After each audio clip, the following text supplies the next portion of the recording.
Okay, hi everyone. So now I'm going to cover the inferior function, the anima or animus, as known in BB's model, but also what we like to call in socionics the suggestive function. And you can find it here, the third row down, the superid block, but next to the mobilizing function. And we've given it the number 5, so it starts off as a superid block. So you may notice it is in the same way positionally to the creative or auxiliary as the mobilizing is or tertiary is to the leading or the dominant function. So there is meaning to that, which we'll cover a bit later. Let me tell you about the suggestive function. It is in the superid block, so it's valued and private and weak. But it's weaker in some ways than the mobilizing function. And the reason it's weaker is that it has less energy given to it from the mobilizing function. Whereas the mobilizing function has almost too much energy directed to it, is almost not strong enough to handle the energy it is given, unlike the leading function, the dominant function, which can actually handle that kind of energy. The inferior function or the suggestive function is a very low energy. It's almost consistently on the off switch, you could say, rather than the on switch. So it's activate in different situations, quite consistently almost off, on a sort of a very low burn, you could say, with very little energy going towards it. It's also quite flexible rather than stubborn. So it's not something which you push in the way that you push the leading function and the mobilizing function. It's not used assertively.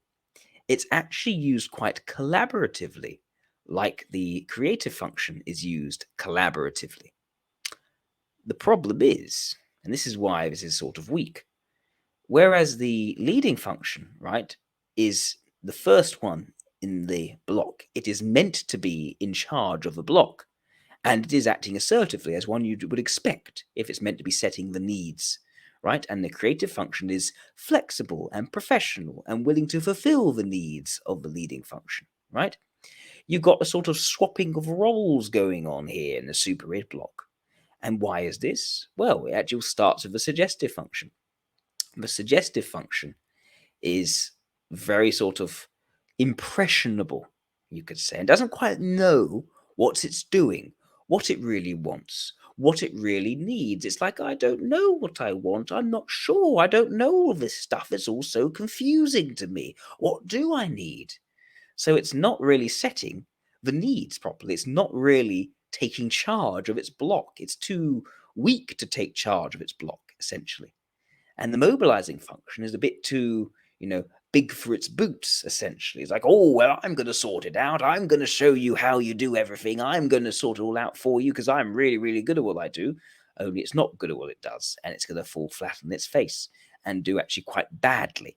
So that is kind of the swapping around of roles you have. It's almost quite comedic to think about in a way. The suggestive function meant to be in charge, but isn't really taking charge because it doesn't really know what it's doing. And the mobilizing function equally doesn't know what it's doing, but has almost too much confidence for that and gets itself into trouble and falls apart. And compare that to how things really ought to be with the leading and the creative, or the dominant and the auxiliary. So that's the idea, right? You think of the inferior function and the tertiary, right? This inferior function is very weak. It is very impressionable. It is still valued. And that means because it's impressionable, it's still valued, but so weak, it kind of needs the input from someone outside of ourselves. So the suggestive function or the inferior function is the source of the pursuit of the other.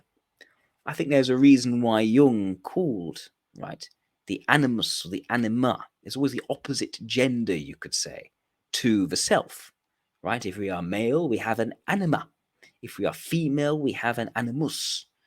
And it's speaking, I think, to this need in relationships to have someone, well, in this sort of symbolic view of the opposite sex yourself, who fulfills these needs that you have, who is able to bring something which you do not have, which you admire in them.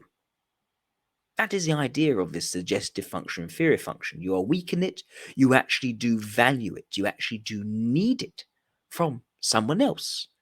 And then being the opposite sex as you, this is the start of marriages, this is the start of a romantic relationship with someone, perhaps, but it need not be that way. It could simply be a friend, it could be someone you really come to rely upon because they provide the thing which you need.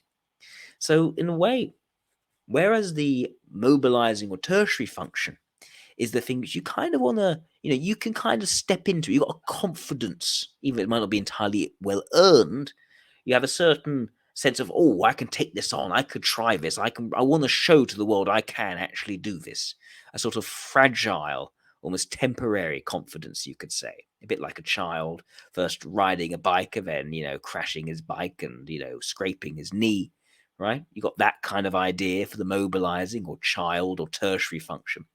But you've got the suggestive or inferior or anima or animus as being like that child who needs someone to look after them. And that's kind of the idea. And that is the source of intertype relationships, of productive relationships between two different people who have exactly what the other person needs to fulfill each other, to help each other to grow. Now, there's this idea that the inferior function is an area which you end up in being sort of in the grip. You can sometimes end in the grip of your inferior function.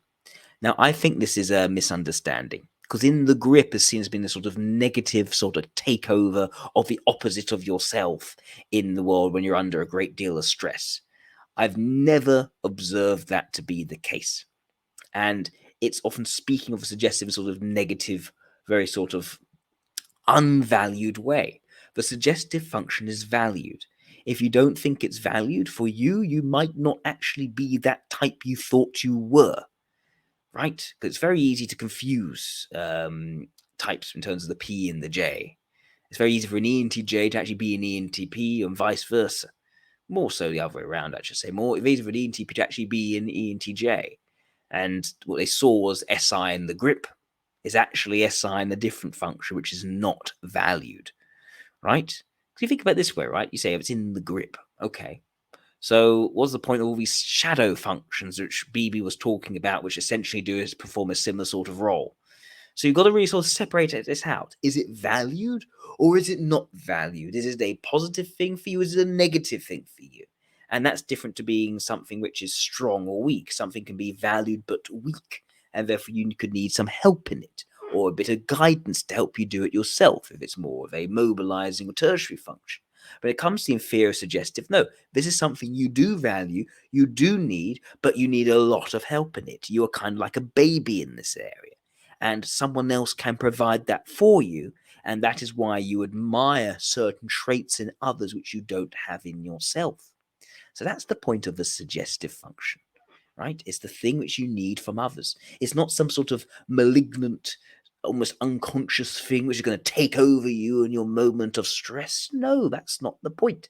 It is something which, if it's not provided in your atmosphere, you may want to try to find or seek out, and you probably won't know what you're doing in that area. You may do some stupid things in that area because you don't understand it properly. Fair enough, but that is a valued weakness, not a sort of subconscious takeover of you. It's not the case that ENTPs, when they are stressed, suddenly become weirdly anally retentive and detail oriented. They're not good at detail oriented. Them being stressed shouldn't change that.